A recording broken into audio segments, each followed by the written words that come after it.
झांसी में समाजवादी पार्टी द्वारा महान क्रांतिकारी भारतीय समाज में शिक्षा की ज्योति जगाने वाले महात्मा ज्योतिबा राव फुले की जयंती पर उनकी प्रतिमा पर माल्यार्पण कर उनके जीवन संघर्ष पर वक्ताओं ने अपने विचार रखे हैं।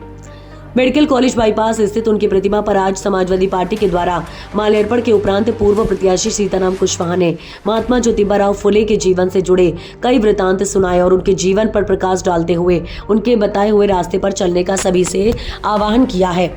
उन्होंने बताया कि किस तरह से उन्होंने और उनकी पत्नी सावित्रीबाई फुले ने शिक्षा पर जोर दिया है।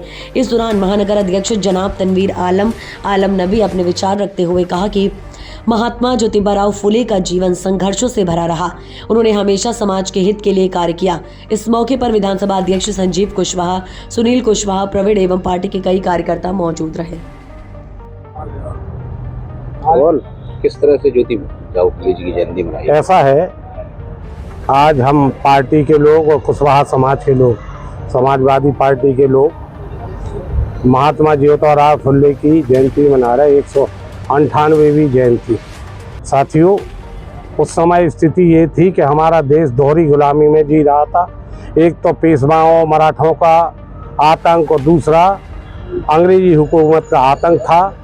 उसी समय देश में अंधकार फैला था। उस समय पूना में कुकी परिवार में, माली परिवार में गोविंद राव फुले और माँ चिमड़ाबाई फुले के यहाँ एक बालक ने 1897 में 27 में जन्म लिया और जो देश में कुरीतियाँ फैली थी उनको दूर किया और शिक्षा के नाम पर उन्होंने इतना बलिदान किया कि पति पत्नी में दोनों में ये तय हो गया था। उनने अपनी पत्नी को भी शिक्षित किया, जिन्होंने उनने महिलाओं को शिक्षित किया और ये तय हो गया था कि अगर हम बच्चे पैदा करेंगे तो माँ बाप बच्चों की वजह से कमज़ोर हो जाते हैं। तो जिंदगी भर उन्होंने अपनी ज़िंदगी को ऐसे ही बिताया और शिक्षा में शिक्षा की ज्योत जलाई।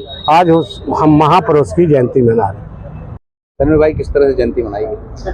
आज ज्योतिबा फुले जी की हम सबने समाजवादी पार्टी के महानगर के लोगों ने और समस्त समाजवादी साथियों ने ज्योतिबा फुले जी की जयंती मनाई।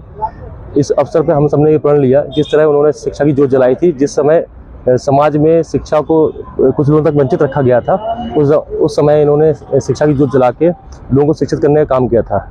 इनकी पत्नी सबसे पहले महिला शिक्षक थी, जिन्होंने महिलाओं के शिक्षा के लिए कार्य किया था और इस बार महिलाओं को शिक्षित करने का काम किया था। ये कौन सी जयंती मनाई जा रही है? ये 198 1897 में